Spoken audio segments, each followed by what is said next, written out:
straight away. So I am. Hey, everybody. Hello. Hey. Hi, everyone. Hey, Marco, Carlos, Alfonso, Diernan, Hi. Jay. Hey, Harley, Maria, Rick, Simone, Don. Hi, Don. Have I forgot anyone? Paula. That's me. You're looking 10 years younger today, Paula. You're looking very soft. Thanks very much, Don. That's quite kind of you. How you doing, Alfonso? I'm great. How are you? Not too bad. Jay, you're in the car, are you? He's no microphone and he's no speaker. He's on his work break, I'd say. Ah, okay. Harley, how are you? You keeping well? You've no mic, you're on mute. Keeping good well. Paula, how are you guys? Do you know, I'm so excited for you. So I am. Well done. Welcome to the gang. Thanks.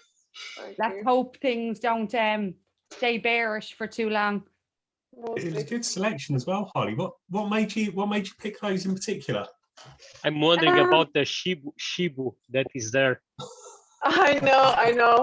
And I think I fell into the meme coin trap a little bit. But I don't have any Doge, so I was like, which am I going to choose? Am I going to go for the Shiba or the Doge? And then I just went with the one that was kind of lower, just to have. But yeah, the selection I chose, I think I'm trying to keep it all kind of within what we were talking about, the Web3, and like all of the applications that we're going to have in the future.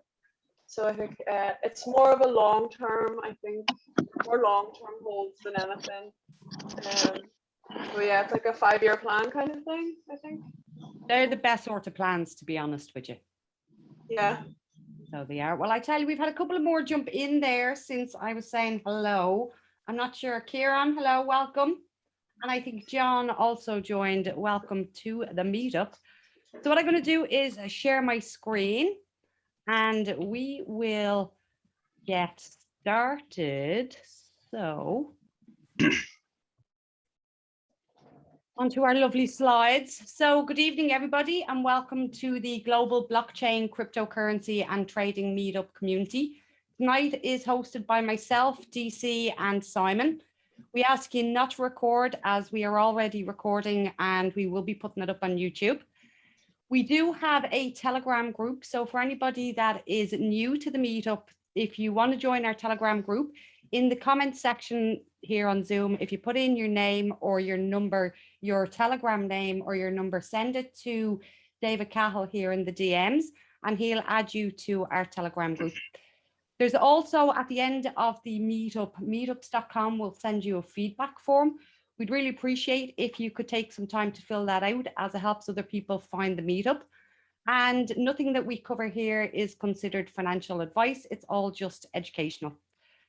So our code of conduct this evening in our meeting today, we ask everyone to be aware of others, be friendly and patient, be welcoming and respectful, be open to all questions and viewpoints, be understanding of differences, and be kind and considerate to others.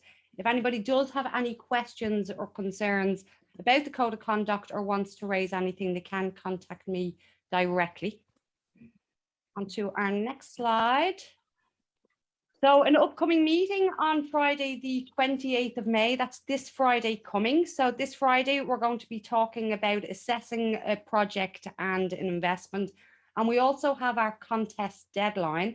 So I dropped into the meetups or into the Telegram group literally just before the meetup, the new form for the contest. I will also send it out in an email then later on this afternoon as well. So everybody has that. So the contest deadline will be next Friday. We will remind you when we're at the meetup. Then we have a bank holiday weekend. So the Friday after that, we have nothing, which means we're not back until the 11th of June. So with a bit of a break between things, we might as well just have a normal chat. So we're going to have 2 rooms. We're going to have the current market, which will cater for those a little bit more experienced that are trading, that they kind of know what they're doing and just want a general discussion. And then we're going to have a breakout room. And this is kind of a follow-on to the last breakout room that we had. And we're going to look at how to use MetaMask, how to use swapping sites such as Uniswap, PancakeSwap and stuff, and then how to read and understand Etherscan, because that's all quite important. So tonight we have security and safety with crypto as our topic. And I just have a couple of things on my screen just to remind me of the type of schemes and things that we need to look out from there, but I won't share that. I'll just keep it there for me, and we will jump back into our screen then. So I suppose the topic tonight is security and safety online, and I'm gonna start by asking, has anybody here had a crypto security breach in any way? Have they been hacked? Have they lost coins to fraud? Have they fell for a scam? And has anybody been on the receiving end of this? So this is an open question for anybody to jump in. Back in 2017, I invested in a couple of ICOs that ended up to be scams, but not big money.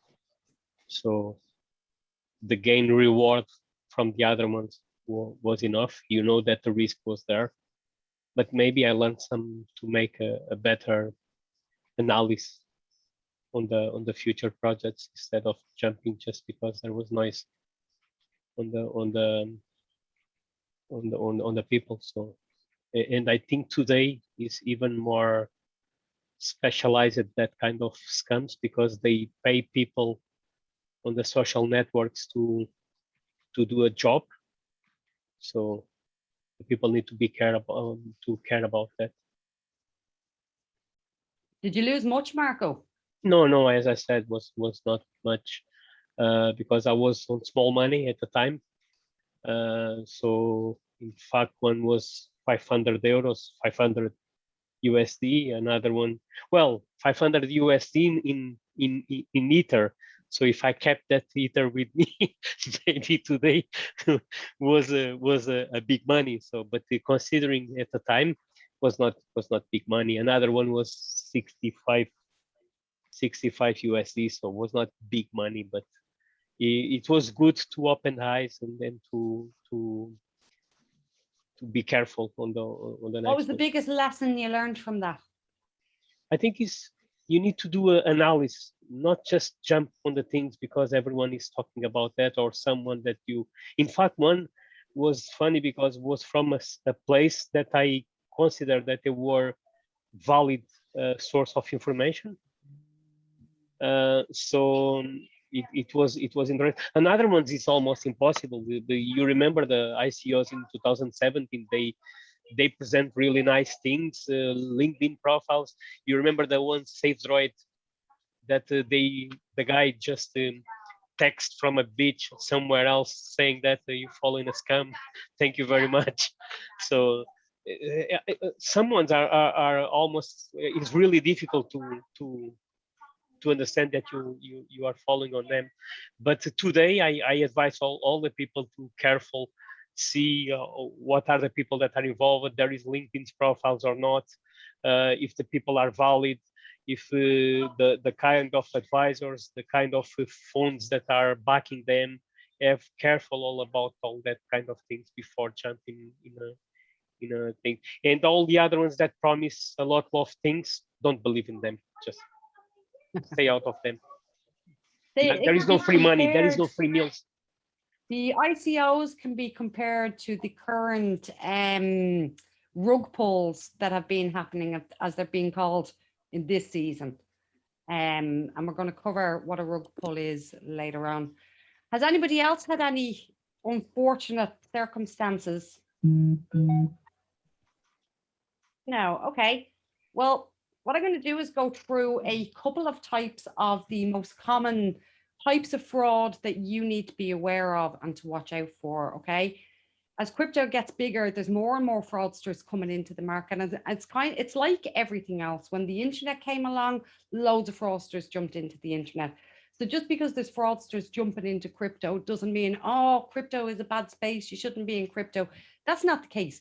You're going to get this everywhere. And the types of frauds that we're getting in cryptocurrency are the same types of frauds that you get in the post, the same types of frauds you get in text messages.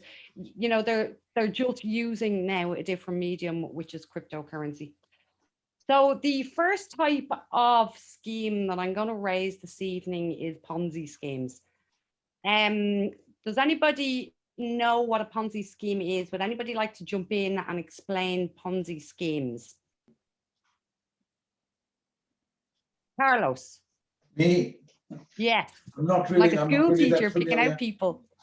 I'm not really that familiar with Ponzi schemes. The idea I have is that literally they distribute the money that you invest gradually, and they take the biggest amount for themselves. So they start by offering you, I don't know, an interest of 10%. And as you put the money, they keep on paying interest. But as they grow, they'll end up just disappearing with the money. And although they're paying initially well, it's just an awkward scheme. Interests tend to be quite high.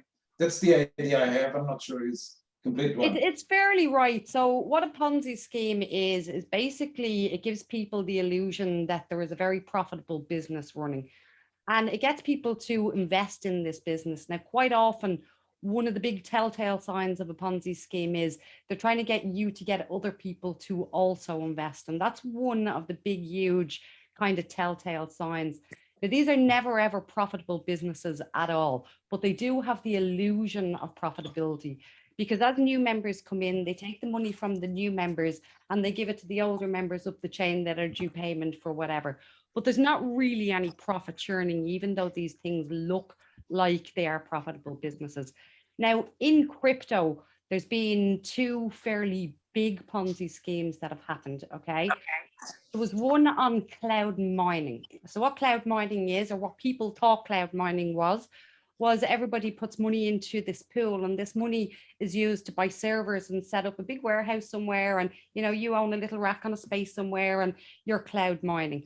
And the biggest one of these was BitClub. Now BitClub, I think it was called BitClub, they ran for about 5 years and they managed to extract 725 million over the 5 years. Okay, people paying into this and thinking that they were mining Bitcoin.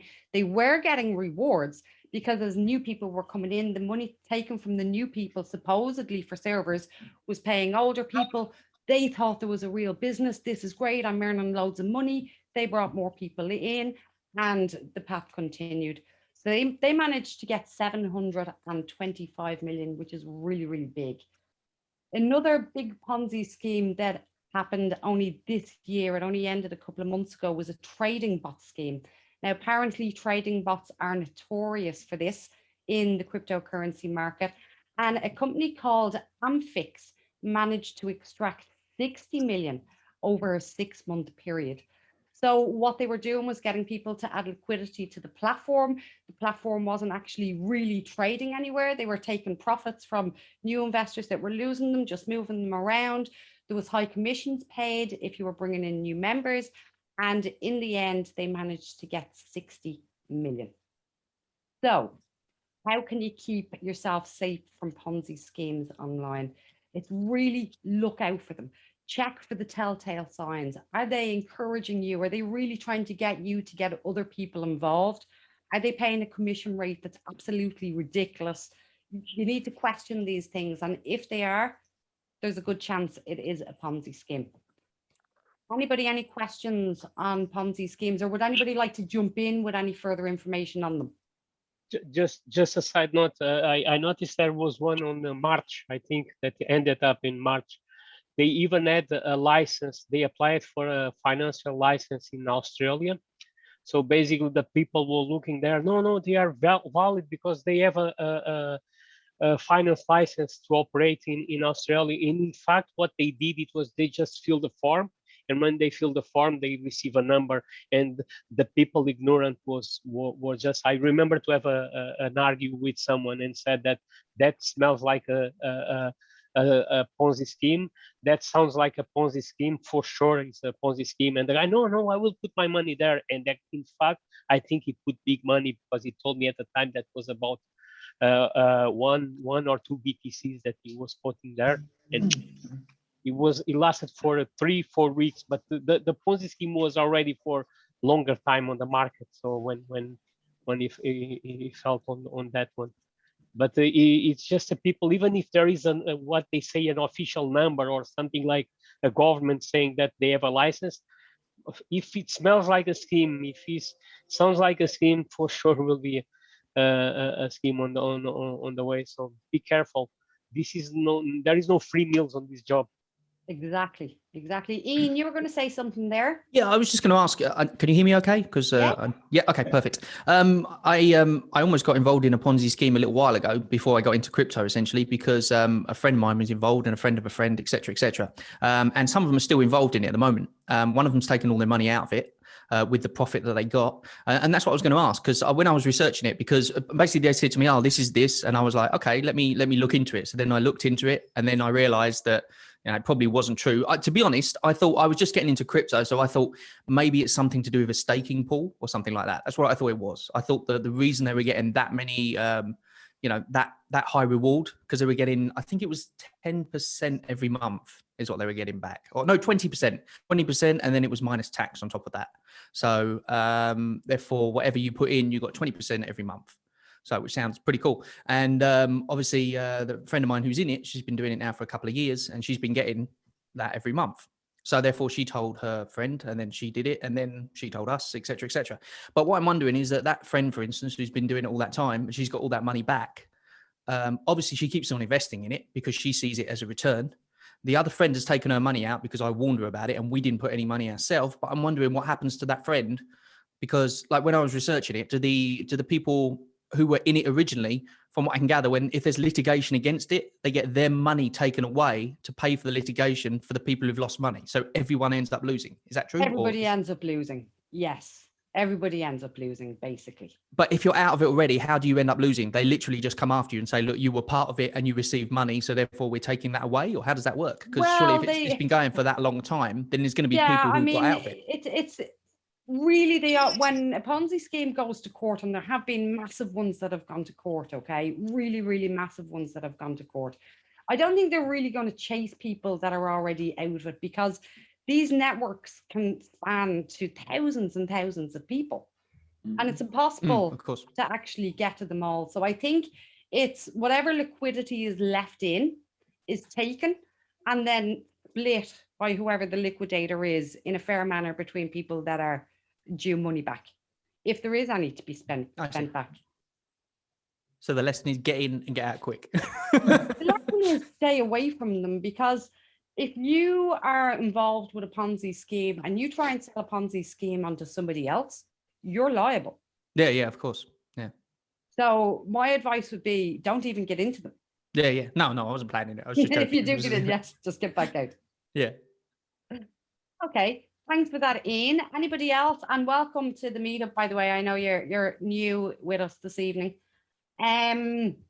This is one of them. Marco's dropped a link in as well for one of them. If anybody wants to hop on there and have a look in the meetups, just in the chat, just so you can get more of a good idea of these sort of things that are actually going on. Okay, the second one I'm going to mention, the second type of scam that you need to watch out for online is giveaways. Now, it might sound absolutely stupid, but the amount of money people are losing due to giveaways is absolutely crazy. You send me half a Bitcoin, I'll send you 2 Bitcoin. And people are actually falling for this. Now, they're falling for it because accounts like Elon Musk's account got hacked quite a few months ago. It might even been about 12 months ago now. And somebody tried to run a scheme like this. You send me money and I'll send you back. And people actually sent cryptocurrency to this wallet thinking it was Elon Musk. Okay, now Twitter have cracked down hugely on it, but YouTube haven't.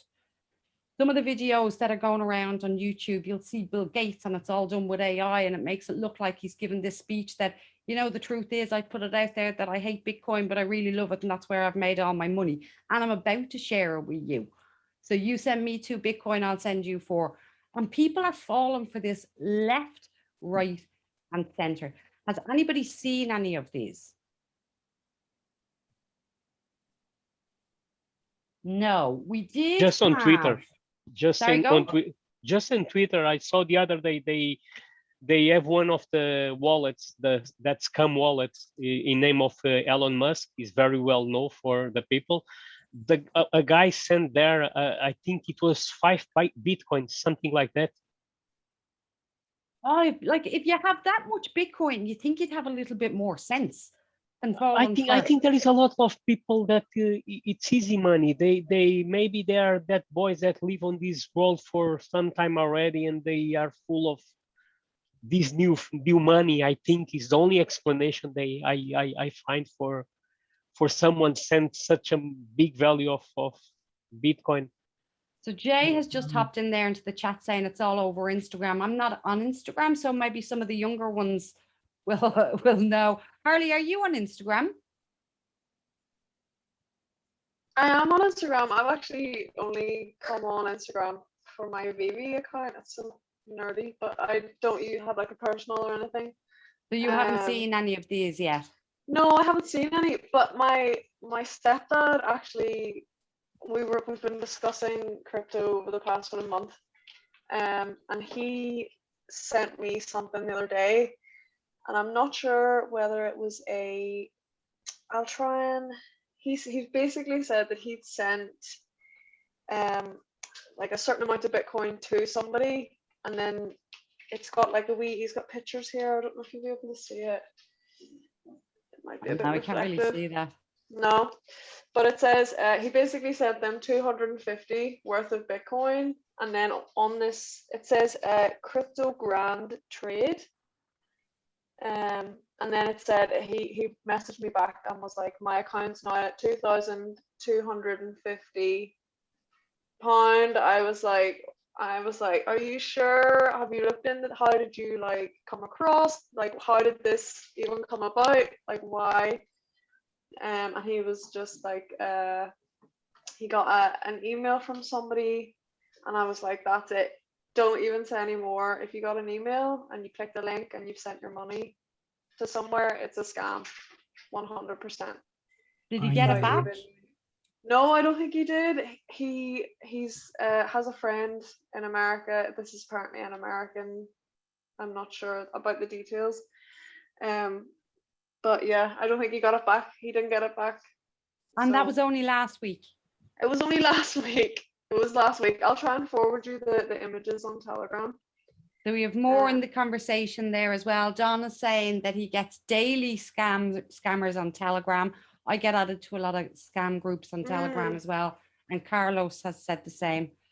So yeah, just be... in Portugal, there was on the news, all over the news on the last month, I think, there is a group of that influencers that they have a big number of kids network, and they follow the trends, and they found that the Bitcoin is doing really well. So they start to sell courses, really high cost courses to teach teenagers to trade. And one of them, he made an account. He was saying that they could follow his signal in one account, and basically that account was on that leverage, 150x leverage. So basically there was people losing about 25k, 50k, like from one day, because they believe so much in that person that is behind, that is like an influencer. In fact, it was very well discussed in Portugal a couple of weeks ago, or a couple of months ago, something like that. I'm not sure about here in Ireland or in UK or a similar thing, but in Portugal was a very big problem. Come to the news, to the front news. Yeah, I mean, there's been a few that have actually made it to the news. So there is, like, these people are really clever in the videos that they make and the comments that are made. I see there's a message in there about comments, and I have scam comments to talk about as well in a minute. Like, I mean, they even use screenshots of what you think are wallet transactions showing people and sending Bitcoin. And these aren't real wallet transactions. These are all fake. images, fake transactions, fake everything. So again, if it sounds too good to be true, if you're thinking you're getting something for nothing, then chances are that giveaway is a scam. So just on that one, we also then have scam comments, and Ian had put that in. Every YouTube video has crypto scam attached in the comments. Now here, we've experienced this on the videos that I post up, the replays that I post up.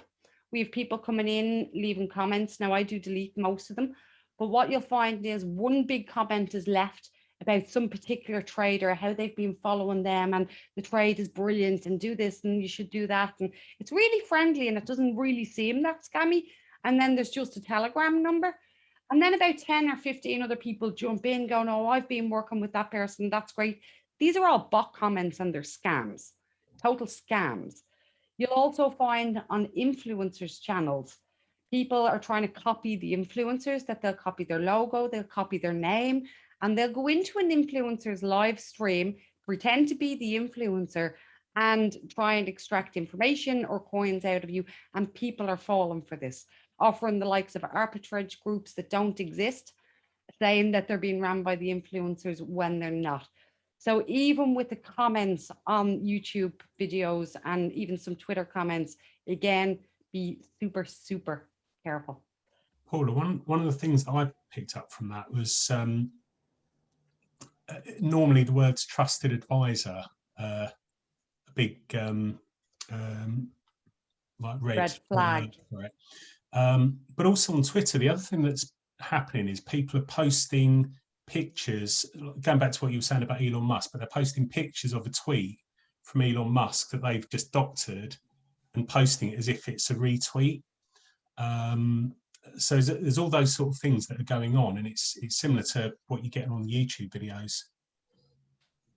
Like, it's scary because people are really falling for this, and I don't know whether it's the greed that's making people fall for this, or whether it's the innocence.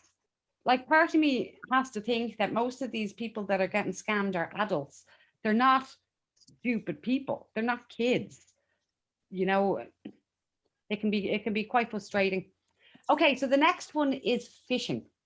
So phishing attempts can happen. A phishing attempt is where somebody tries to get your personal information or some sort of valuable data from us. Now, I've experienced many phishing attacks, not only in the cryptocurrency sphere, but in general sphere. I'd get a text message saying that there was a delivery on the way, and I'd need to click in and I'd need to give some sort of details. But really, when you click in, you're sent to a dodgy website and you give away your personal details. And then these details are later either sold on or used to hack you in some sort of way. So the biggest thing with phishing is there's bogey websites and there is faulty wallets. So a bogey website would be the likes of Binance.com coming up as Binance with a French E, but the French E wouldn't show in your actual browser bar. So the word looks like Binance.com, but it's actually going somewhere else. You log in with your Binance details. They now have your account details, and you no longer have control of your coins because they'll have logged in and emptied your wallet. So when you're logging onto websites, double check the URL, especially if you're clicking onto a link. My suggestion would be don't click onto the links, that if there's exchanges and crypto sites that you use, type the name into the browser bar and maybe even store them as bookmarks. So you're clicking on your own links that you know are definitely going to where they're going to be going. Faulty wallets is another problem, or I wouldn't say faulty, but tampered with wallets is another problem. And many people will buy hardware wallets to take their cryptocurrency off exchanges. And if you don't buy from a legitimate source, you could receive a wallet that's been chipped. And basically, as soon as you put your coins into it, they're sent somewhere else and your wallet is completely empty. And this is strife. And it's not only hardware wallets. There are some online wallets as well that may do this. So you have to be really, really careful with this. Dave, did you have experience before? Are you still on with us? Yeah. Did you have experience before with a dodgy Ledger wallet? No, I was lucky enough. They didn't actually hack the ledger hardware. They hacked not even the software. They hacked the database. And so they had your email. They had all the right ingredients to do a SIM theft, which is actually one of the biggest scams in crypto. Because I'd advise everybody, no matter how much you have on your phone, first thing tomorrow, ring up your SIM provider and put a SIM on your phone. So that if anybody does get your details from a website hack, well, they'll have to enter a PIN to execute control of your SIM card.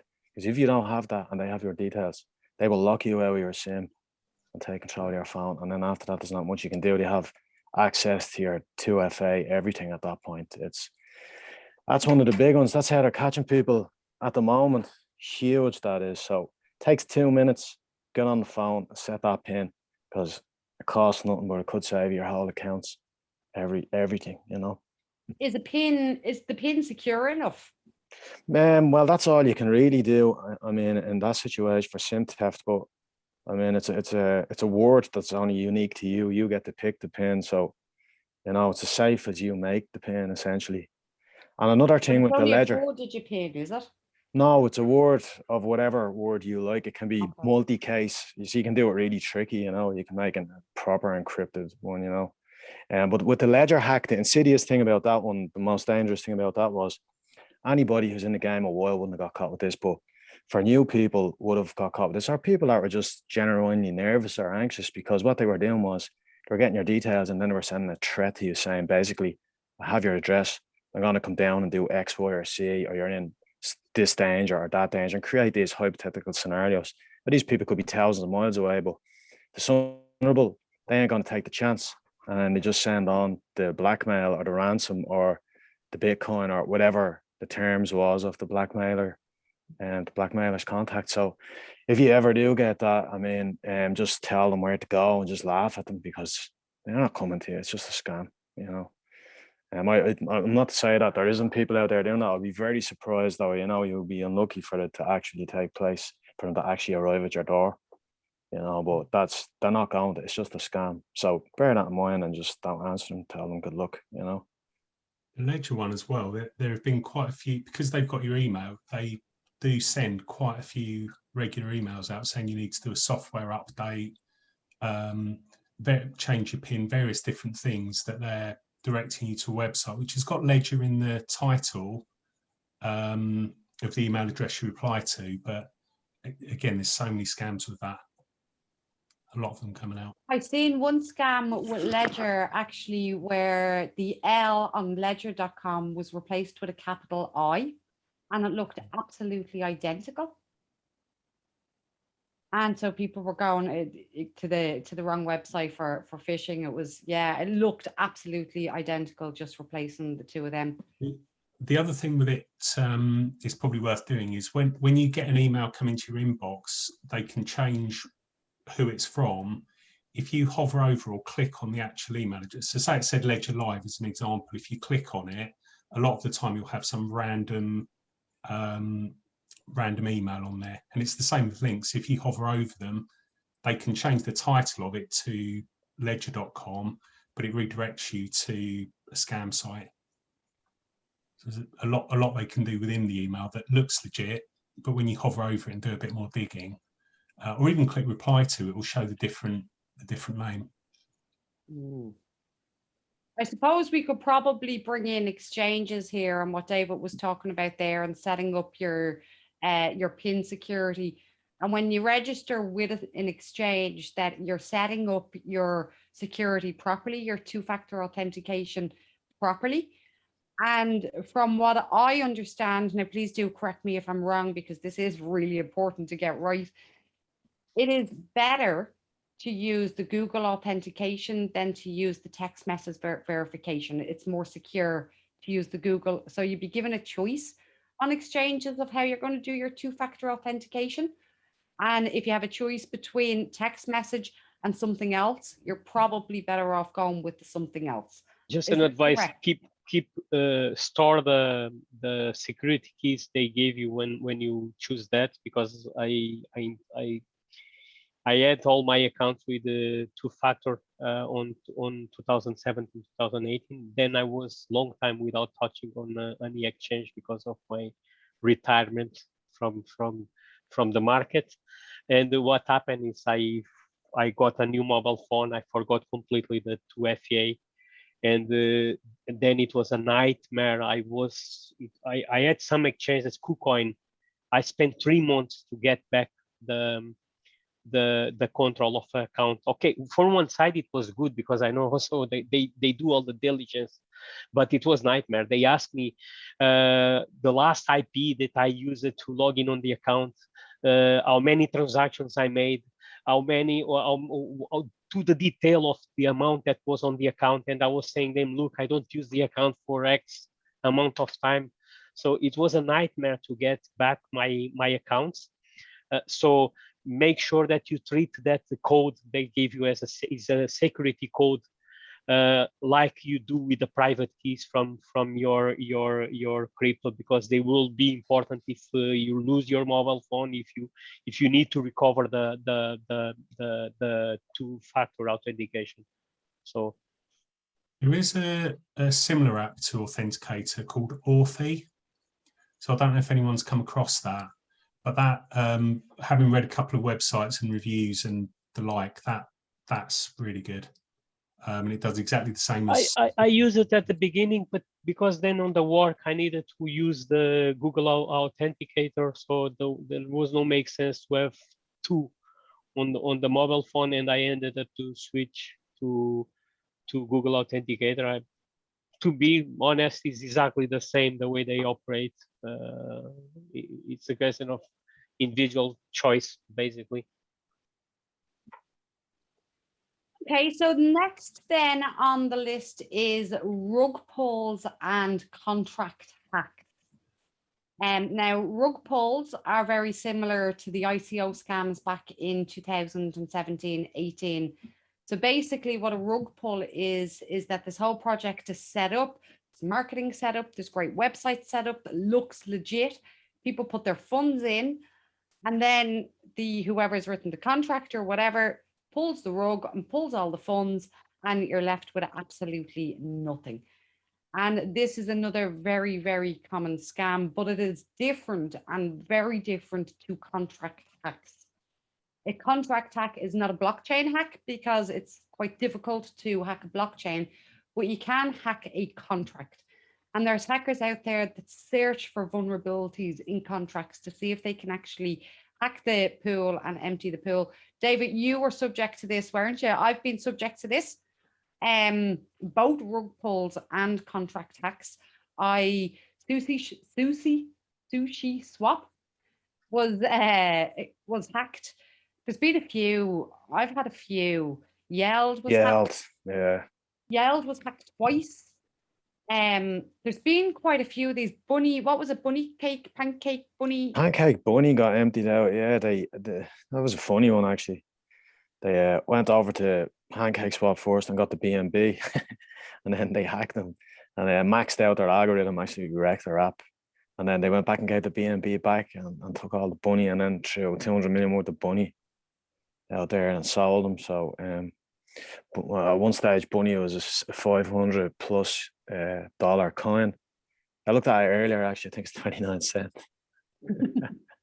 There was one, I was in a conference, I think in Feb, and there was a guy from an audit company that they do audit to projects, to smart contracts, to make sure that they have all the protections, and there is as much security as possible. And the guy told that they got one of the projects they audit hacked, and they went to investigate, and it was an insider inside of the company. Basically, they changed the block after the audit, so they changed a part of the contract, and then the contract ran with the wrong key. They were really surprised at what happened here, and when they did the audit, so basically it was an insider. They think that was an insider or someone that, I don't remember exactly the story, but it was back in a conference that I was attending on February that I heard that story. One of the Yale hacks I also believe to be an insider. The contract was audited and there was changes to be made. The changes were made and then the contract was hacked. And there's serious speculation within the community that it was actually the auditors that hacked, that they found the vulnerability, that they didn't expose it. And there was 2 further hacks after that on contracts that had also been audited by the exact same audit firm.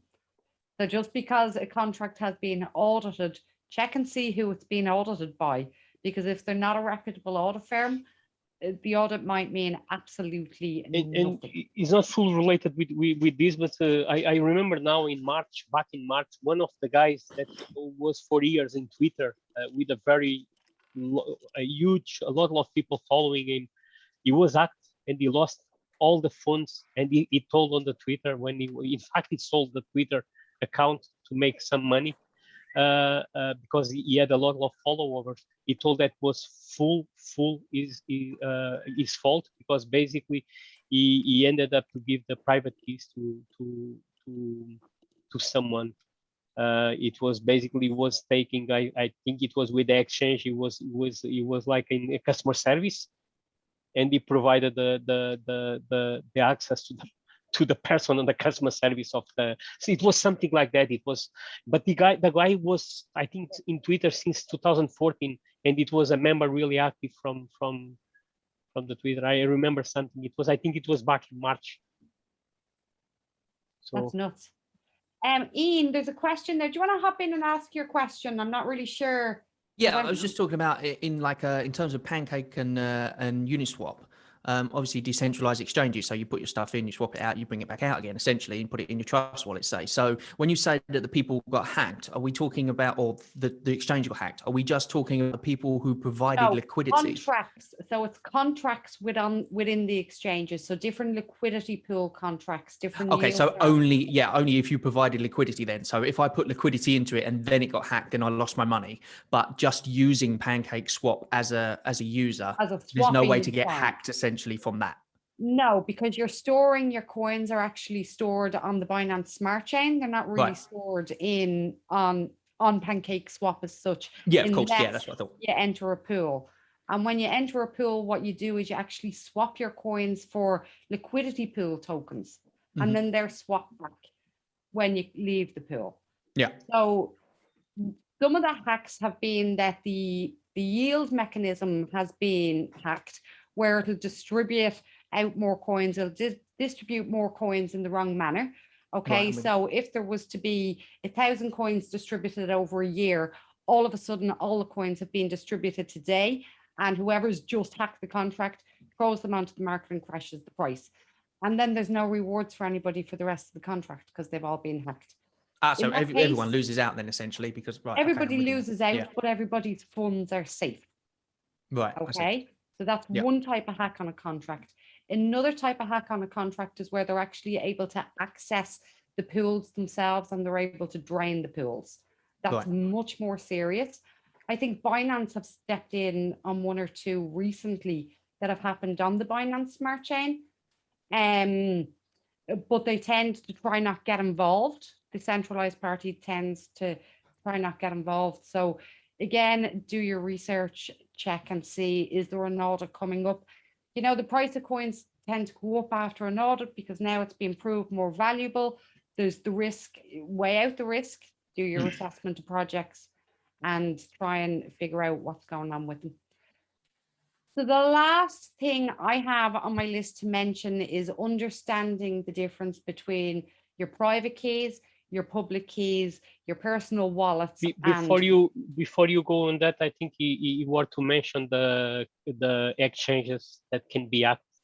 I lost already some funds in 2 exchanges, Cryptopia and the other one I don't remember exactly the name. So it's worth you spare don't have all the eggs on the same exchange. So don't take that risk and run from that dodgy exchanges that exist on the market. At the time I was Cryptopia. It was not a dodgy exchange. In fact, it was one of the biggest at the time, I think, on the top 6. KuCoin, I think, is another example. KuCoin. Did KuCoin not go as well? No, I don't know. I have account there and I didn't have Oh, any yeah, problem no, I'm with getting it. confused. No, Yeah, my apologies. They Oh. did have a hack Stock exchange, I think it was the one. about 6 months ago. The Korean exchange. Coinex, I think Coinex. Coinex, that could have I been think it. it was Yeah. Coinex. Yeah. Now, Cryptopia, I lost well. They say that I have, the auditor is working with Grant Thornton, is working on that. They sold the other day 80 Bitcoins to cover the pocket expenses. It's 4.6 million they sold. And they say that they are working to refund the users. So let's see what's come from Well, that that. very much ties in with understanding what your private key is, what your public key is, what an exchange is, Okay. and who owns the coins, and what a wallet is. So we'll just kind of cover them quickly now so everybody really understands, because it's basic knowledge that no matter what level that you're at in crypto, you should really understand these basic things, okay? A public key and a private key are attached to a wallet, okay? A public key is the key that anytime you make a transaction, the public key is posted on the actual blockchain. Now, blockchain is extremely transparent. Anybody that thinks that, you know, you can put something on a blockchain, nobody will know what it's done, is living in cuckoo land. The blockchain is one of the most transparable things in the world. But there's a difference between transparency and privacy. So when you make a transaction, it posts your public key onto the blockchain, and anybody can look at that transaction and see, oh, such and such public key done this. Check your public key and see what else you've done. And you can be fully tracked and traced. But to get back to the individual person, you can track every transaction from that wallet. To get back to the individual person, you need to be able to identify a public key with a private key. Now, your private key is what you use to actually sign transactions in the background on a wallet. Okay, now not on an exchange, but on a wallet. So this would be the likes of MetaMask. It would be the likes of your Trust wallet and stuff like that, okay? So you'll have two keys, public and a private. So if you're posting any details about a key to anybody, never, ever, ever share your private key. As soon as you've shared your private key, you might as well hand them the keys to your car and the keys to your house and the keys to everything else, because you've just handed them access to your wallet. Okay, somebody wants to send you coins for whatever reason, or you're sending stuff to yourself and you go on and look for your wallet address. That wallet address that you're given, that's your public address, not your private address. So it's really, really important to understand the difference here. Now, on a wallet, you'll have a public and a private key. On an exchange, you don't have keys. An exchange acts as kind of a holder as such, a liquidity provider as such, okay? And they actually own all of the keys.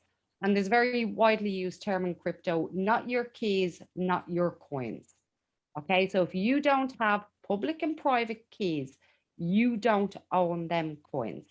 Okay, if an exchange gets hacked, your coins can be gone. And we've just heard from Marco there about Cryptopia and how Cryptopia was hacked and he lost all his coins. Had he moved his coins off the exchanges and into a wallet, the wallet is much less likely to have the ability to be hacked unless it's a dodgy wallet, or unless you give out the information willingly or unwillingly. So it's really important that you understand this. Now, that doesn't mean I'm telling everybody to go out and move your coins off an exchange straight away because they're not safe. This isn't true either. The likes of Binance and all, they spend huge amounts of money on security and trying to make sure proper legitimate exchanges spend huge amounts of money on security and making sure they're doing things as good as they possibly can. If you're going to be wanting to make moves and make changes, people keep their coins on exchanges for this reason. If you plan on holding for 5 years and never moving your coins, my suggestion is remove them from the exchange, put them on a hard wallet and store them safely. Does anybody want to jump in there with anything else on that? Because that is quite important. Can I just jump in? It's worth looking at. The thing you'll find with exchanges at the moment, because they'll use your coins for some of the trades as well. But what you've got to be careful of is the fees that they actually charge for you to remove it are quite high now. So if you're trying to take something into a wallet and you've not got a huge amount of crypto you're moving, sometimes it's not viable to do it. So the fees have become high because they don't ideally want you moving them off the exchange. It's a very good point, actually. I think I'm being charged 1% now for a withdrawal. Oh, wow. 1%, that's a lot. Yeah, Mm. but I found that I had some a low amount. I think it was 150 USD in Mercatox, a DEX they call, just to get out the money from there. They charged me $75. So basically, I ended up with half of the money, but because I didn't want to have the money there, I took that risk. So look always that, because if you, let's say if you buy 50 euros or $50 or whatever, and you want to move in a cold storage, you can end up to pay 40 euros in fees. So bear in mind that. And there is another thing that Paul and I have not mentioned: eToro or Revolut. When you are buying or investing through that mechanisms, they don't have actually, you are not buying actually a Bitcoin. You are buying like a pair to the Bitcoin, because they don't hold keys. So they have a mechanism, they equalize the value, and they act on that premises. But if you want to, okay, I have my Bitcoin in eToro or in Revolut, I want to send out to Coinbase, you cannot do it. You need to revert back to a USD or euro, and then do the transaction to whatever you want. Just to bear in mind with that. So on Revolt, you can send crypto, can you not? I thought you could. Well, maybe if it changed on the last month, because it was not possible to send. The other thing I thought it might be worth mentioning, we talked about Telegram a little bit earlier. There were two things that I've come across with Telegram. The first one is, even if you're in a channel that's like, say you're in KuCoin or Binance's channel, you get a lot of direct messages of people pretending to be support. So if you do go in there with an issue and you post an issue, you'll get someone that comes on saying they're support that messages you back. And part of their solution is, oh, if you give me your private keys, I'll see what I can do to sort it. You give them the private keys, all your crypto's gone. So that was the first one. The second one was quite a sophisticated one. And I picked up on this a couple of times when I was looking at some ICOs for Polkadot. So Polka Starter, you can do an early investment or go into a lottery to be able to buy the tokens before they're launched on exchange. So what you've now got is, if you go into one of those groups and you've not got your privacy settings on, they'll create a duplicate group and add you to the duplicate group, and it looks exactly the same as the first group you're in. And then what they'll do is they'll add a message at the end which says the pre-launch sale is finished, but we've added another sale on, and we've only got a couple of hours of it. So what you need to do is send in X amount of Ethereum, and we'll send you these tokens at an even more reduced price. And it's a total scam. You can adjust the settings on Telegram not to foreign people that are not on your group of friends or whatever, not to add you to a new group. I did that the other day because it was unbelievable the quantity of groups that I was being added.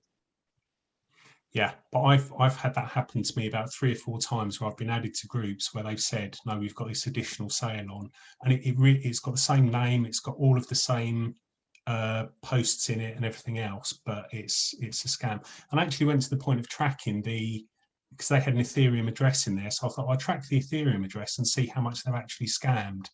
It was a ridiculous amount. There was something like about 2,500 Ethereum people had sent to this scam address, and then you could see they'd just been gradually moving this Ethereum out as it had been sent. into various different wallets to try and cover the tracks up. Really bad. There's a court the other case day, in Ireland. Go on, Marco. The other day, I think it was last week, one of the, I think it was a wallet on Solana. If you search, you just search the name of that wallet on Google just to go inside. They were presenting the private keys from the, not the private keys, the seed words from the wallets, and they were randomly appearing there. So that happened last week. So, Oh, that's really scary. well, it was in Solana. It was a project from Solana. I don't remember. I can find the for sure the, because I think I grabbed a screenshot that they were, and basically the people that found that were emptying the wallets.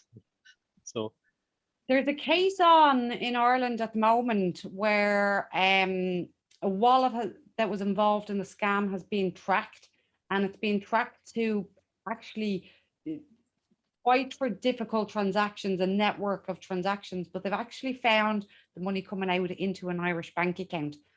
And there's a case on at the moment for them to be able to access the information of who actually owns that bank account, because they can prove it's been part of a scam. But I don't think the case is over yet. It'll be very interesting what the ruling is on that, if the bank account detail will be allowed. But this guy actually hired a private detective because his wallet had been hacked. It was quite a lot of Bitcoin had been taken on him. And yeah, he's been able to track it back to a bank account in Ireland, which is not very nice. So it's not, well, look, we've only got 3 minutes left for our official chat. I'd maybe like to just ask some of the newcomers if they would like to hop in for a minute and say hi and introduce themselves and tell us what they think of this evening. I hope talking about security and safety doesn't put people off. It's something that you should be aware of anyway online, let alone within crypto. So if anybody wants to jump in, or if anybody just wants to have a discussion, please feel free to hop in. Yes, Ian. Just one of the ones, I'm not sure if you mentioned it or not, but about scam tokens as well. There's quite a few scam tokens where you think you're buying the token that you want to buy, but it's the same name, but on a different network. Yes, or a different contract number. Yeah. That's a really, really good one to bring up in. Yes, people copy coins and it'll have a different contract number. So if it's an Ether blockchain coin or if it's a Binance Smart Chain coin, go and check the contract number, the official contract from the official website or Telegram group. Ask for the official contract number and go and check the actual contract. I think you can do it on one of the things that I do when I go to that pools. I copy often the contract from the CoinGecko, and I use that contract to go to make sure that I'm using the correct one. Okay. Ian, you run a YouTube channel, yeah? That's correct, yes. Do you want to introduce yourself? Yeah. Am I putting you on the spot? Yeah. My name's Ian, and I've got a YouTube channel called New to Crypto because I am new to crypto, essentially. I mainly talk about the Omi coin or token, as the case may be. I talk about different bits and bobs as well. I got a ledger the other day, so I was doing a little tutorial on how to use the ledger. Or something interesting I found actually, and that is that you can use the ledger to secure your exchange as well. Because when you go on the exchange, you've got the Google Authenticator and you've got your phone as well, but you can actually use your ledger so that every time you use the exchange, if you want to make a transaction, you plug your ledger in order to make that transaction. Okay. So because it works as a USB. I can't remember what it's called now, but you can buy them as well separately, but it works through Binance anyway, especially. You can set it so that you can only do a transaction if you plug your ledger in. So that way you're kind of securing your exchange a little bit better anyway. Well, that's what I thought anyway. But yeah, I mainly talk about Omi and and VV themselves, which is an NFT platform, which is one of my investments along with a few others, and that's it really. So I just got invited along here, so I thought I'd pop along and say hello. And feel free to drop a link into the comments to your YouTube channel. Oh, right. Okay. Well, it's new to crypto guy anyway, so I'll just put drop a link in. David, you wanted to remind everybody about the Sunday swap. Yeah, they're staking Cardano. Ada, you may as well go for this one.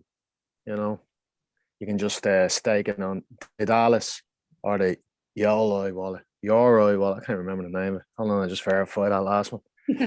But both of them, there's a third one as well that I don't know of. Simon, do you know the third wallet that's accepting the going to put that pool live? Do you want to tell everybody what Sunday Swap is, what this actually is? Yeah, it's basically the Uniswap of the Cardano network. So you know, like the Pancake Swap of Binance. So it should be huge. It should be good. I mean, current circumstances ain't going to help that, and there's probably a good chance due to market circumstances they may cancel it. But just keep an eye on it because they may drop it. I mean, we're still in the green. What's the charts like? Anyone looking? Is Bitcoin still recovering? Are we up over 40? Yeah. All these things will play into this, but you know, try not to miss it. If you do stake Cardano, it would be an awful shame to miss it. Or if you even just do hold it in your wallet for the long term, I reckon it'd be a damn shame to miss that one. And Yeah, what, Bitcoin's that's just hit tomorrow, is it? 39.8. Tomorrow, well, they didn't say a time. They said the 25th. They didn't say what time, so you're gonna have to watch their Twitter or just sit there on the wallet and watch for the ticker to appear. Apart from that, you know. And do these pools fill up, or is there limits, or? Yeah, there'd be limits. The pools will fill up. I'd say a pool like that will fill up huge. We've all seen what Pancake and Uni have done, and we're all excited about Cardano, and we're coming to the stage where this stuff's going to be live very, very soon. So, yeah, it would be a damn shame to miss out on that, I would imagine. And do you know what sort of airdrop they're doing? Is it 1 for 1, or are they going to wait and see what's being added to the And pool? the people who have 5,000 ADA staked, which at today's current prices is only half what it was, and me and Simon probably staked. So yeah, you got, if you have the 5,080 there, you get priority, and then after that, you get less priority judging by the amount you have. And there's more to it than that. There's a few more caveats that I'd have to read it again. I read it about 2 weeks ago, so I'm not exactly sure.